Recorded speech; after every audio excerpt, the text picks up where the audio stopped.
పిల్లోడికి లక్షణాలు ఏమన్నా ఉంటే చేయించాలి. ఏమేమి లక్షణాలు మనం అనుకున్నట్టు ఇప్పుడు జ్వరం గాని, రొంప గాని, దగ్గు గాని, రొంప గాని, దగ్గు గాని, ఇంకా ఏమేమి ఉండొచ్చు? ఇంకా ఏముండొచ్చంటే ఫెటిగ్ ఉండొచ్చు, ఆయాసం ఉండొచ్చు, మ ఒళ్ళు నొప్పులుంటాయి, రొంపుంటది, గొంతు నొప్పుంటది, విరోచనాలుంటాయి, లాస్ ఆఫ్ స్మెల్ లేకపోవచ్చు, టేస్ట్ లేకపోవచ్చు. ఇంకా కొత్త సిండ్రోమ్‌లొచ్చినాయి చిన్న పిల్లల్లో, ఎస్పెషల్లీ చిన్న పిల్లల్లో. అదేంటంటే మల్టీ సిస్టమ్ ఇన్‌ఫ్లమేటరీ సిండ్రోమ్ అని. ఒక పిల్లల్లో కరోనా తగ్గిన తర్వాత 3 వారాల నుంచి 3 నెలల మధ్యలో 3 వారాల నుంచి 3 నెలల మధ్యలో మల్టీ ఇన్‌ఫ్లమేటరీ సిండ్రోమ్ అని ఒక కొత్త సిండ్రోమ్ వస్తుంది. అప్పటిదాకా పిల్లలు బానే ఉంటున్నారు. అది బాగా లైఫ్ థ్రెటనింగ్ కండిషన్. ఇట్లా ఇంకేమేమి చేయాలి? అంటే పిల్లల్ని టెస్టులు చేయించాలి. తర్వాత ఏమేం టెస్టులు చేయించాలంటే ఆర్‌టీ-పీసీఆర్ ఒకటి చేయించాలి. ర్యాపిడ్ టెస్ట్ చేయించాలి. ఆర్‌టీ-పీసీఆర్ పాజిటివ్ వస్తే పాజిటివే. తర్వాత తర్వాత ర్యాపిడ్ టెస్ట్ ఒకవేళ పాజిటివ్ వస్తే పాజిటివ్ అనుకుంటాం. ఒకవేళ నెగెటివ్ వస్తే నెగెటివ్ అని డిక్లేర్ చేయడానికి లేదు.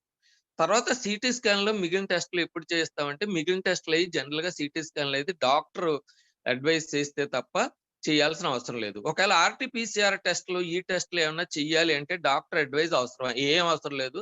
మీకేమైనా కరోనా లక్షణాలు చిన్న పిల్లల్లో గాని, లేతే తల్లిదండ్రుల్లో పాజిటివ్ వచ్చి, లేతే ఇంట్లో ఎవరికైనా పాజిటివ్ వచ్చుంటే దగ్గర సెంటర్‌కెళ్తే డాక్టర్ ప్రిస్క్రిప్షన్ అవసరం లేకుండా కరోనా టెస్టులు చేస్తారు. బట్ సీటీ స్కాన్ అది డాక్టర్‌లు అడ్వైస్ చేసుకునే చెయ్యాలి. ఇక మిగిలిన కండిషన్‌లేంటంటే తల్లికి పాజిటివ్ వచ్చింది, పిల్లకి పాజిటివ్ వచ్చింది. ఇద్దరు కలిసి ఉండొచ్చా? కలిసి ఉండకూడదా? అంటే కలిసి ఉండొచ్చు. ఒకవేళ పిల్లోడికి పాజిటివ్ వచ్చింది, తల్లిదండ్రులకు పాజిటివ్ లేదు. ఏం చేయాలంటే వీలున్నంత వరకు పిల్లోడిని విడిగా పెట్టి, ఒకవేళ పిల్లోడు చిన్న పిల్లోడు అంటే 1 ఇయర్, 2 ఇయర్స్ లోపల వాళ్ళకి ఏం చేయాలి అంటే వీలున్నంత వరకు తల్లి మాస్క్ అది పెట్టుకొని, తండ్రి మాస్క్ అది పెట్టుకొని వీలున్నంత వరకు ఐసోలేషన్‌లో పెట్టి ట్రీట్మెంట్ ఇవ్వాల్సిన అవసరం ఉంది. ఒకవేళ తల్లి, తండ్రి గూడా నెగెటివ్ వచ్చి పిల్లోడు ఒక్కడే పాజిటివ్ వస్తే అదే పెద్ద పిల్లలైతే గనక మీకు వేరే సెంటర్‌లో ఏమన్నా పెట్టడానికి అవకాశం ఉంటది. ఒకవేళ అట్లాంటి అవకాశం ఏం లేనప్పుడు ఇంట్లో ట్రీట్మెంట్ ఐసోలేషన్‌లో పెట్టి ట్రీట్మెంట్ ఇవ్వాలి. పిల్లోడి దగ్గర ఫీడింగ్ అది ఏమన్నా ఇచ్చినప్పుడు జాగ్రత్తగా మాస్క్‌లది యేసుకొని తల్లిదండ్రులు డిస్టెన్స్ అది పాటించాలి. రూమ్‌లోకెళ్ళినప్పుడు జాగ్రత్తగా జాగ్రత్తలన్నీ తీసుకోవాలి. అంటే మాస్క్ వేసుకోవడం, హ్యాండ్ వాష్, శానిటైజర్ ఇవన్నీ చేసుకోవాల్సొస్తది. Soap and దీనితోటి. తర్వాత పిల్లలకి మాస్క్‌లు అవసరమా? అవసరం ఉంటే ఇప్పటిదాకా. డబ్ల్యూహెచ్ఓ గైడ్‌లైన్స్ ఏంటంటే 5 ఇయర్స్ దాటిన తర్వాత పిల్లలందరికీ మాస్క్‌లేసుకోవాలి అని డబ్ల్యూహెచ్ఓ గైడ్‌లైన్స్ చెప్తుంటే, ఇండియన్ అకాడమీ ఆఫ్ పీడియాట్రిక్స్ వాళ్ళు ఏం చెప్తున్నారంటే 2 ఇయర్స్ దాటిన పిల్లలందరికీ మాస్క్‌లెయ్యండి అని చెప్తున్నారు. ఎందుకు 2 ఇయర్స్ లోపల పిల్లలకి మాస్క్‌లేయకూడదు అంటే రీజన్ ఒక్కటే.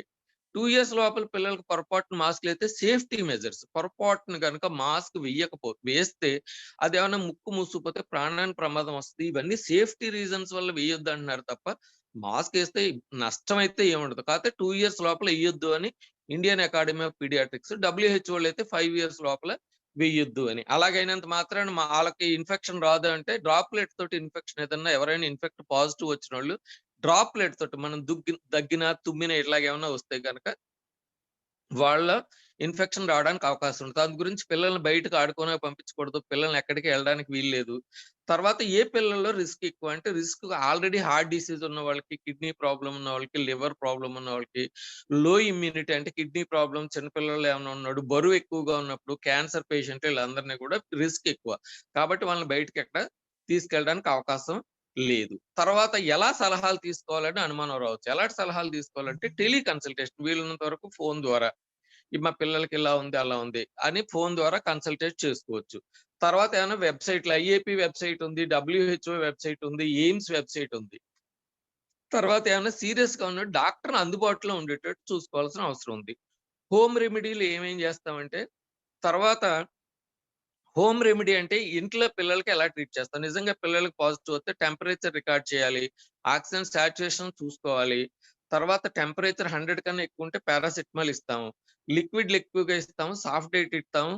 తర్వాత హైజీన్ జాగ్రత్తగా ఉంచాలి. వైటమిన్ సి, జింకు ఇవన్నీ ఇమ్యూన్ బూస్టర్స్‌గా వాడతాం. తర్వాత పిల్లల్లో సీరియస్ అవ్వొచ్చా అంటే అవ్వచ్చు. 60-70% ఆఫ్ ది చిల్డ్రన్‌లో జనరల్‌గా అసిమ్ప్టమాటిక్ ఆళ్ళలో ఏ ప్రాబ్లమ్స్ ఉండవు.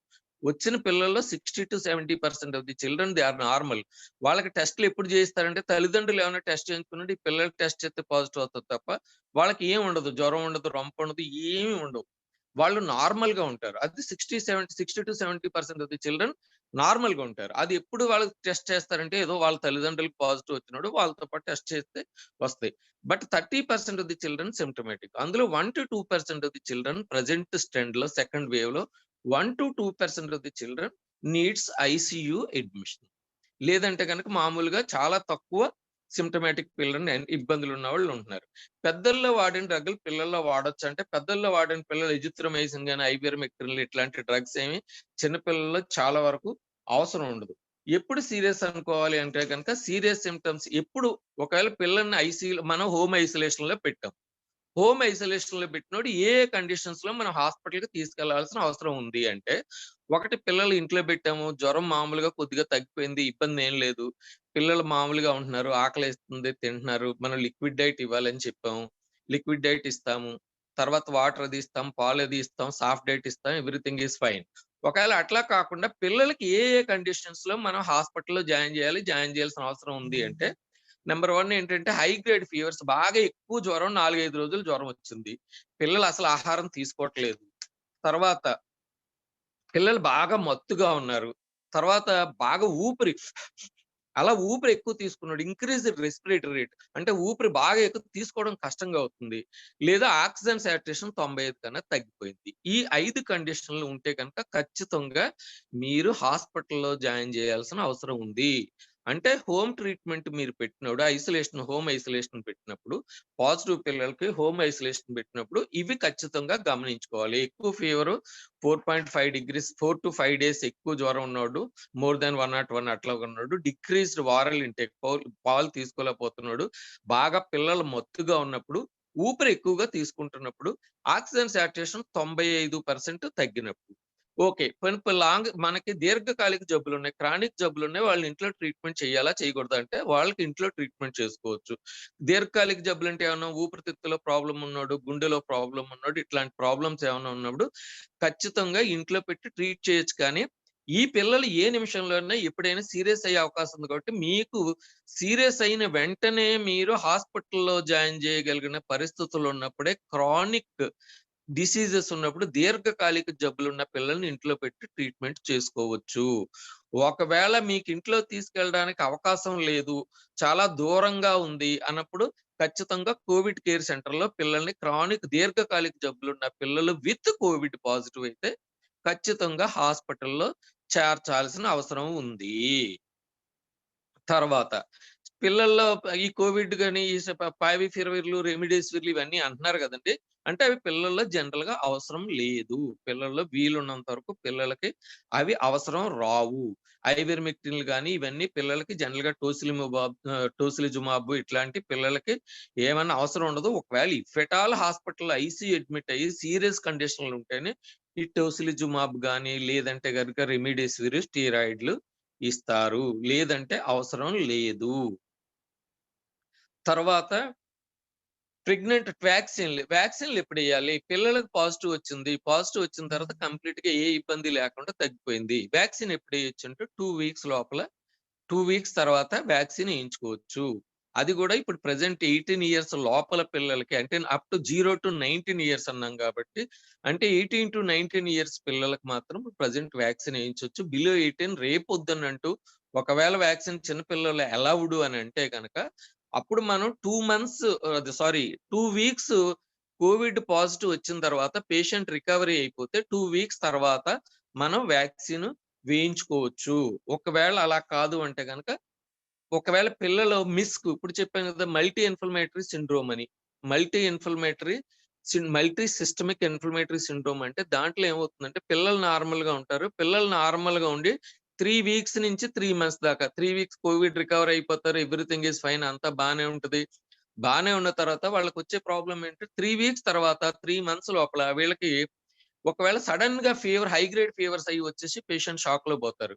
ఒంటి నిండా దద్దుర్లు గాని, మచ్చలు గాని ఇట్లాంటివి ఏమన్నా వస్తే రావచ్చు. ఇంకేమవ్వచ్చు అంటే ఇంకేం అవ్వడానికి అవకాశం ఉందంటే ఒంట్లో మచ్చలయి రావడానికి అవకాశం ఉంటది. కళ్ళల్లో గాని లేతే గుండెలో ప్రాబ్లమ్ రావచ్చు.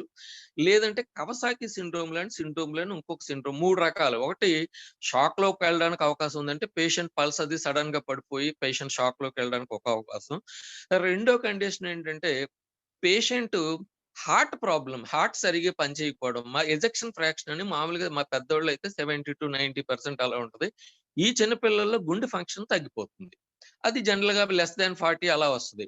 అది సెకండ్ కండిషన్. థర్డ్ కండిషన్ అంటే Kawasaki like syndrome. Kawasaki like syndrome అంటే ఏమంటున్నారంటే మన గుండెకెళ్ళే రక్తనాళాల్లో అవి సడెన్‌గా ఒక్కసారే రక్తనాళాలు వాచిపోయి దానివల్ల ప్రాబ్లమ్ వస్తుంది. కంటిలో ప్రాబ్లము, ఒంటి మీద ర్యాష్ ఇట్లాంటియన్నీ ఇలాంటి 3 రకాల ప్రాబ్లమ్స్ వస్తున్నాయి. ఈ 3 రకాల ప్రాబ్లమ్స్ కొంతమందిలో పిల్లల్లో విరోచనాలు రావచ్చు. కొంతమంది పిల్లల్లో హై గ్రేడ్ ఫీవర్స్ వస్తాయి. ఇలాగ మోర్ థాన్ 5 డేస్ ఫీవర్‌లు గనక ఉంటే వాటిల్లో ఇవన్నీ ఇన్వెస్టిగేట్ చేస్తే అంటే ఇవన్నీ మిస్‌లీడ్ చేస్తున్నాయి. ఇదేంటి ఇది కవసాకి డిసీజా? ఇదేంటి ఇదేమన్నా గుండె ప్రాబ్లమ్ ఉందా? ఇదేంటి కళ్ళు ఎర్రగా ఉన్నాయి. లేదా ఒంటి మీద ర్యాష్ ఉంది. చేతుల మీద ర్యాష్ ఉన్నాయి. నాన్ పురులెంట్ కంజంక్టివ్ అంటే చీమ అది ఉట్టి నీళ్ళయ్యే వస్తాయి. చీమ అది రాదు కళ్ళల్లోంచి. నాన్ పురులెంట్ అంటే అది. ఆ నాన్ పురులెంట్ కంజంక్టివైటిస్ ఇట్లాగేమన్నా ఉంటే గనక అది మిస్క్ అంటున్నాం. MISC. Multi inflammatory syndrome in children. అది జనరల్‌గా చిన్న పిల్లల్లో వచ్చిన మేజర్ ప్రాబ్లమ్. అది బాగా లైఫ్ థ్రెటనింగ్ అవుతుంది. ఇట్లాంటి కండిషన్స్ కనుక వచ్చినప్పుడు వాటిల్లో మనం ఇమ్యూనిటీ ఇది చేయడం కోసం ఇమ్యూన్ సప్రెషన్ కోసం స్టెరాయిడ్‌లు అది వాడతాము. రిస్లిజుమాబ్‌లు వాడుతున్నాము. అవసరమైతే ఇమ్యునోగ్లోబులిన్స్ కూడా వాడుతున్నాం. ఇట్లాంటి కండిషన్ వస్తే గనక మనం vaccine up to 4 weeks, up to 2 months లేదా అప్ టు 3 మంత్స్ దాకా you have to postpone the vaccination. తర్వాత ఇంక చిన్న పిల్లల్లో వచ్చేదేంటంటే మామూలుగా మనం పిల్లల్లో ఒకవేళ వస్తే గనక ఏ రకమైన ఇదొస్తది అని అనుకుంటే గనక పిల్లల్లో అసలు ఎసిమ్ప్టమాటిక్ అసలు రోగమే లేదు. అసలు కరోనా పాజిటివ్ వస్తుంది గానీ సింప్టమ్స్ ఏం లేవు. వాళ్ళకి ఏ ట్రీట్‌మెంట్ జనరల్‌గా ఏమన్నా ఫీవర్ గూడా ఏం ఉండదు. ఎసిమ్ప్టమాటిక్. రెండోదేంటంటే మైల్డ్. మైల్డ్ అంటే ఏంటంటే ఇందులో కొద్దిగా రొంప, దగ్గు అట్లా ఉంటది. అది confined to the only upper respiratory tract వరకు ఉంటది. ఊపిరితిత్తుల దాకా ఎళ్ళదు. ఇదొక అదృష్టం చిన్న పిల్లల్లో. మోడరేట్ అంటే మైల్డ్ కేసుల్లో అయితే మనం పారాసిటమాల్ ఇస్తాం. దగ్గది ఉంటది. ఫీడ్స్ అన్నీ ఇస్తాం. ఇది హోమ్ ఐసోలేషన్‌లో పెడతాం. మైల్డ్ కేసెస్‌లో. దీంట్లో ఏమేం చేయాలని చెప్పాం? ఫ్లూయిడ్ ఇంటేక్ చూసుకోవాలి. యాక్టివిటీ చూసుకోవాలి. రెస్పిరేటరీ రేట్ 2-3 టైమ్స్ చేసుకోవాల్సొస్తది. తర్వాత ఒంట్లో ఏమన్నా బ్లూయిష్‌గా ఏమన్నా నీలంగా అయిపోతుందా? అంటే ఆక్సిజన్ సాచురేషన్ ఏమన్నా తగ్గిపోతుందా? ఊపిరితిత్తుల లోపలికేమన్నా ఇలా అన్నాడు ఛాతీ లోపలికెళ్ళిపోతుంది. అలాగేమన్నా అవుతుందా? కోల్డ్ చేతులు, కాళ్ళు ఏమన్నా చల్లగా అయిపోతున్నాయా? నీరుడేమన్నా తగ్గుతుందా? తర్వాత ఆక్సిజన్ సాచురేషన్ ఏమన్నా తగ్గిపోతుందా? ఇట్లాంటివి చూసుకోవాలి మైల్డ్ కేసెస్‌లో. మీకు ఆల్రెడీ చెప్పాను. ఒకవేళ సాచురేషన్ గనుక బాగా తగ్గిపోతే 95 కన్నా తగ్గితే కొంచెం కేర్‌ఫుల్‌గా ఉండి తీసుకోవాల్సొస్తది. దాని తర్వాత మోడరేట్ కేసెస్ అయితే మైల్డ్ కేసెస్ అది ఇంట్లోనే ట్రీట్‌మెంట్ చేస్తాం. మోడరేట్ కోవిడ్ కేసెస్ అంటే దాంట్లో పెద్దేముండదు. సాల్ట్ వాటర్ గార్గిలింగ్ ఇస్తాం. ఏమన్నా ఉంటే పారాసిటమాల్ ఇస్తాం. దాంతో తగ్గిపోద్ది. ఒకవేళ ఆళ్ళని మానిటర్ చేసుకుంటూ మోడరేట్ కేసెస్‌లో ఏమవుతుందంటే రెస్పిరేటరీ రేట్ ఎంతుందో చూసుకోవాలి. అంటే రెస్పిరేటరీ రేట్ ఎలా కౌంట్ చేస్తాం? అదొకటి. 2 నిమిషానికి ఎన్ని సార్లొచ్చినాయనేది లెక్కేస్తాం. మామూలుగా చిన్న పిల్లలు 2 నెలల లోపల పిల్లలైతే గనక జనరల్‌గా 60 కన్నా తక్కువుండాలి. 60 కన్నా ఎక్కువుంటే అమ్మ ప్రాబ్లమ్ ఉంది హాస్పిటల్‌లో జాయిన్ చేయాలి అని. 2-2 నెలలంటే 60, 50, 40, 30 అనుకోండి. 60 అంటే 2 నెలల లోపల. 50 అంటే గనక 2 మంత్స్ నుంచి 1 ఇయర్ లోపల. 50 కన్నా తక్కువుండాలి. 50 కన్నా ఎక్కువుంటే 2 మంత్స్ నుంచి 1 ఇయర్ లోపల పిల్లల్ని అడ్మిట్ చేయాలి. 1-1 ఇయర్ అంటే 40 కన్నా రెస్పిరేటరీ రేట్ అంటే 1, 2, 3 అలాంటి లెక్కేస్తే గనక 40 కన్నా ఎక్కువుంటే 1 ఇయర్ నుంచి 5 సంవత్సరాల లోపలుండే పిల్లల్ని ఖచ్చితంగా హాస్పిటల్‌లో జాయిన్ చేయాల్సిన అవసరం ఉంది. మోర్ థాన్ 5 ఇయర్స్ అయితే గనక రెస్పిరేటరీ రేట్ 30 కన్నా అంటే రెస్పిరేటరీ రేట్ చిన్న పిల్లల్లో ఎక్కువ పుట్టిన పిల్లల్లో 60 దాకా ఉంటే 60 దాకా ఉంటే మామూలుగా వయసు పెరిగే కొలది 5 సంవత్సరాలు పై దాటినోళ్ళకి 30 ఉంటది. మనలాంటి పెద్దోళ్ళకైతే 18-20 అలా ఉంటది. మనం 18 కన్నా ఎక్కువ రెస్పిరేషన్స్ తీసుకోం పర్ మినిట్. అంచేత అది జాగ్రత్తగా చూసుకోవాల్సిన అవసరం ఉంటది. ఇది మనకి సింప్టమ్స్ వీలైనంత వరకు కనపడవు. ఓన్లీ రెస్పిరేటరీ రేట్ ఒక్కటే వీలైనంత వరకు ఎక్కువవుద్ది. కొద్దిగా రొంప, దగ్గు అట్లా ఉంటే ఉండొచ్చు. వీళ్ళలో వీలైనంత వరకు మనకి బయట అన్‌అప్పారెంట్ బయటికి కనపడదది. జ జ జనరల్‌గా నాట్ క్లినికల్లీ అప్పారెంట్ బయటికి కనిపించదు. కానీ రెస్పిరేటరీ రేట్ ఒకటే చూసుకోవాలి. సాచురేషన్ అబోవ్ 95 అలా ఉంటే గనక నో ప్రాబ్లమ్. దానికన్నా కొద్దిగా తగ్గితే మనం రిస్క్ తీసుకొని హాస్పిటల్‌లో పెట్టాల్సిన అవసరం ఉంటది. ఇది గూడా ఇంట్లో జాగ్రత్తగా ఈ పిల్లల్లో అయితే గనక రెస్పిరేటరీ రేట్ కొంచెం ఎక్కువ పెరిగినట్లయితే ఎమాక్సిసిలిన్ యాంటీబయాటిక్ ఒకటి వాడమంటాం. సాచురేషన్ 94 అలా ఖచ్చితంగా మెయింటైన్ జేయాలి. దీంట్లో ఏంటంటే ఇంకా బాగా డిటేరియరేట్ అయితే గనక కార్టికోస్టెరాయిడ్స్ అంటే మిథైల్ ప్రిడ్నిసోలోన్ గాని, ఏదోకటి స్టార్ట్ చేయాల్సిన అవసరం ఉంది. అది డాక్టర్ ఖచ్చితంగా ఈ స్టేజ్‌కొచ్చామంటే ఖచ్చితంగా డాక్టర్‌ని కన్సల్ట్ చేయాల్సిన అవసరం ఉంది. ఇక సివియర్ కండిషన్ అంటే సాచురేషన్ 90 తగ్గిపోద్ది. పేషెంట్ గ్రంటింగ్ మూలుతా ఉంటారు. అలా మూలుతా ఉంటారు. తర్వాత ఊపిరితిత్తులు బాగా లోపలికెళ్ళిపోతాయి. ఊపిరితిత్తులు అంటే చెస్ట్ లోపలికెళ్తాయి. డ్రాయింగ్ ఆఫ్ చెస్ట్ అంటాం. బాగా లోపలికెళ్ళిపోద్ది. మత్తుగా ఉంటారు. ఫిట్స్ రావచ్చు. నిద్రపోకుండా ఉంటారు. పెద్ద పిల్లలైతే ఇరిటేటింగ్‌గా ఉంటారు. ఇది సివియర్ న్యూమోనియా హాస్పిటల్‌లో అడ్మిట్ చేయాల్సిన అవసరం ఉంది. ఇట్లాంటి సివియర్ కండిషన్‌లో అయితే కార్టికోస్టెరాయిడ్స్, ఐవీ ఫ్లూయిడ్స్ అవసరమైతే రెమిడెసివిర్‌లు గూడా ఇస్తాము. ఇది కండిషన్. ఇంకా ఏఆర్‌డీఎస్ ఇంకా సివియర్ కండిషన్‌లో అయితే ఏఆర్‌డీఎస్ మైల్డ్, మోడరేట్, సివియర్ ఇట్లా అయితే గనుక హాస్పిటల్‌లో అడ్మిట్ చేసి ట్రీట్మెంట్ చేయాల్సిన అవసరం ఉంది. ఇది మైల్డ్, మోడరేట్ రొటీన్‌గా వచ్చే సింప్టమ్స్ హాస్పిటల్‌లో పెట్టి ట్రీట్మెంట్ చేయాల్సింది. ఎసిమ్ప్టమాటిక్ 60-70% పిల్లలకి ఏం ప్రాబ్లమ్ రాదు. మైల్డ్ సింప్టమ్స్ వచ్చినప్పుడు ఇంట్లో పెట్టి తీసుకోవచ్చు. మోడరేట్ అయినప్పుడు రెస్పిరేటరీ రేట్ ఊపిరి ఎన్ని సార్లు తీసుకుంటున్నారో చూసుకోవాలి. 60, 50, 40, 30. 60 అంటే 2 నెలల లోపల. 50 అంటే గనక 1 ఇయర్ 2 మంత్స్ నుంచి 1 ఇయరు. 1 ఇయర్ నుంచి 5 ఇయర్స్ అయితే 40.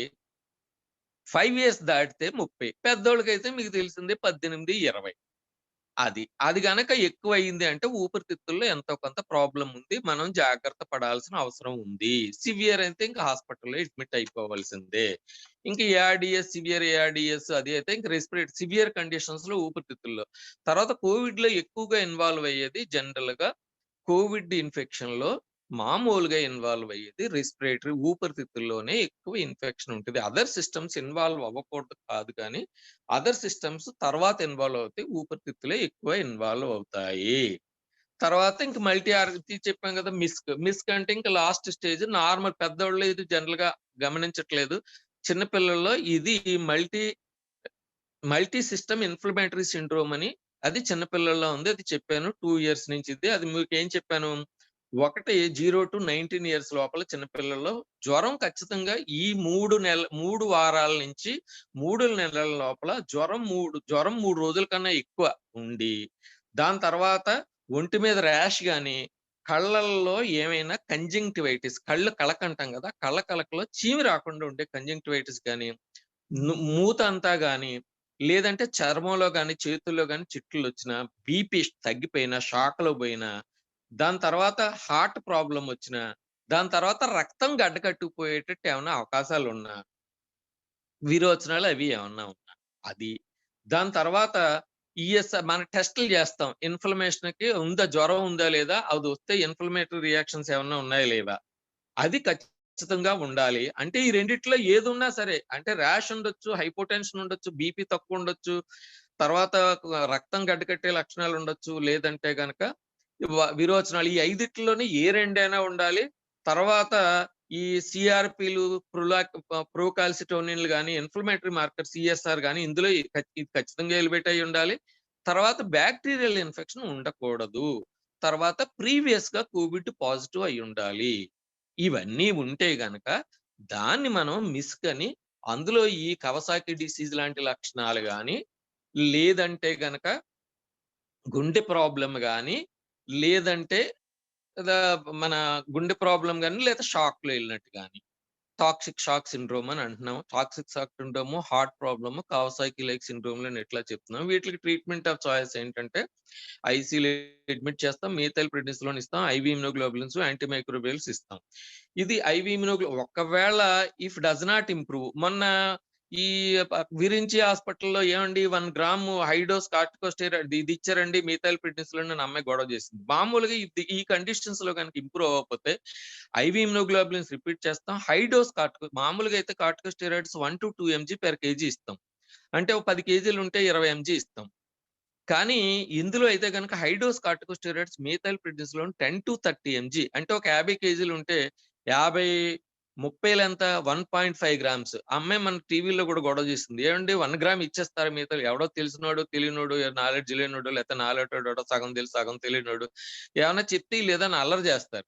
అట్లా కాకుండా even 10-30 milligrams per KG per day ఇమ్మని అడుగుతున్నారు మిథైల్ ప్రెడ్నిసోలోన్. అంత హై డోస్ కూడా ఇవ్వచ్చు. 3-5 డేస్ అంటున్నారు. యాస్పిరిన్ ఇవ్వచ్చు. లో మాలిక్యులర్ వెయిట్ హెపారిన్ ఇవ్వాల్సొస్తది. ఇవన్నీ హాస్పిటల్‌లో చేయాల్సిన ట్రీట్మెంట్‌లు. ఇది రొటీన్‌గా కోవిడ్ గురించి చిన్న పిల్లల్లో వచ్చే ఇది. చిన్న పిల్లల్లో ఇది ట్రీట్మెంట్.